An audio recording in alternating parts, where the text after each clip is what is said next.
नाज़रीन, मोहब्बत जा ये 4 अखर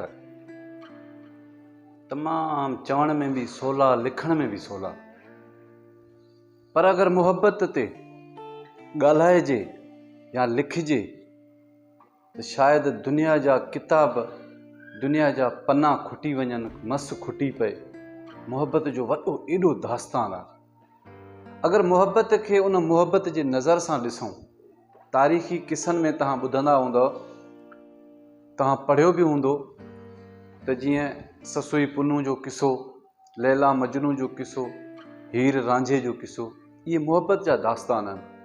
त मोहब्बत सां कहिड़ी नामुमकिन शइ मुमकिन थी सघे थी ऐं मोहब्बत लफ़्ज़ सां कहिड़ियूं कहिड़ियूं शयूं ॿधल आहिनि। हिकिड़ा ज़ाल मुड़ुस हुया, उहे पंहिंजे घर में वेठा हुया। राति देर सां घंटी वॻी त हुन मुड़ुस ज़ाल खे चयो त दरवाज़ो ॾिस, केरु आयो आहे, अधु राति जो टाइम आहे। उन औरत आवाज़ ॾेई पुछा कयो त केरु? चयईं त दौलत, इज़त, सूंह ऐं मोहब्बत, असां मां हिकिड़ो तव्हांजे घर अंदरि अचणु थो चाहे। उहा माई आई, पंहिंजे मुड़ुस सां मशवरो कयईं त सफ़ा ग़रीब आहियूं, दौलत खे दावत ॾियूं त उहो घर अचे। मुड़ुस चयो तुंहिंजी मर्ज़ी। औरत चयो त सूंह खे दावत ॾियूं त बहितर नथो लॻे। मुड़ुस चयो इज़त खे इजाज़त ॾियूं त बहितर आहे त उहो अचे।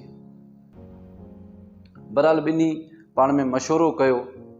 ॿिन्ही जो मशवरो वञी इन ते बीठो त मोहब्बत खे सॾु कर। उन्हनि चयो कुराड़ा बि आहियूं, पाण में मोहब्बत रहंदी, बहितर आहे त मोहब्बत अचे।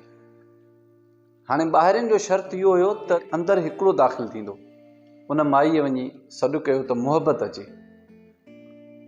दरवाज़ो खोलियईं त 4 ई अंदरि अची विया। हिन सोचियो तव्हां त चयो त इन्हनि मां हिकिड़ो ईंदो। चइबो त अगरि दौलत तव्हां चओ हा त उहो दौलत अकेलो अचे हा, इज़त बि चओ हा त उहो इज़त अकेलो अचे हा, अगरि तव्हां सूंह चओ हा त उहो बि अकेले। पर तव्हां अहिड़ी शइ खे सॾु कयो आहे, मोहब्बत खे। जिते मोहब्बत हूंदी आहे उते दौलत बि हूंदी आहे, उते सूंह बि हूंदी आहे, उते इज़त बि हूंदी आहे। उहे सभु उन जे कढ ईंदा आहिनि। मोहब्बत जिते बि आहे उते कंहिं शइ जी खोट कोन्हे। न दौलत जी खोट आहे, न पंहिंजाइप जी खोट आहे, न सूंह जी खोट आहे, न इज़त जी खोट आहे, न वरी साइथ जी खोट आहे। जिते बि मोहब्बत आहे। मोहब्बत पैदा कयो घर में, पंहिंजनि सां, पंहिंजे रिश्तनि सां, पंहिंजे घर जे 4 दीवारी अंदरि मोहब्बत तव्हां पैदा कंदव त तव्हां खां माण्हू मुतासिर थी जेको बि तव्हां वटि ईंदो, उहो मोहब्बत तव्हां वटि ॾिसी करे पंहिंजो माहौल चेंज कंदो। पर असांजे माहौल में अहिड़ो आहे जे अगरि घर में बि को अगरि नंढो वॾो ॻाल्हाए थो त उनखे अहिड़ो उबतो जवाबु ॾेई था वञूं, माना मोहब्बत ख़तमु। हाली फ़िलहालु 2-3 कलाक त माना हिक ॿिए जो बूथ ई न वणंदो। इहा छा आहे? इहा नफ़रत पैदा करण सां मोहब्बत ख़तमु थी वेंदी आहे। आस्ते आस्ते अॼु हुन जवाबु ॾिनो, अॼु हुन जवाबु ॾिनो, अॼु हुन ॾाढियां ॻाल्हायो, हुन बर्दाश्त न कयो। पर मोहब्बत सां ॻाल्हि ॿुधिजे, मोहब्बत सां जवाबु ॾिजे ऐं मोहब्बत सां उनखे सम्झाइजे, उनखे मुतमिन कजे। कंहिं ॻाल्हि ते अगरि तव्हांजो को फ़ैसिलो नथो बीहे त उनखे मोहब्बत सां उनखे मुतमिन कयो, को फ़ैसिलो कढो, रस्तो कढो।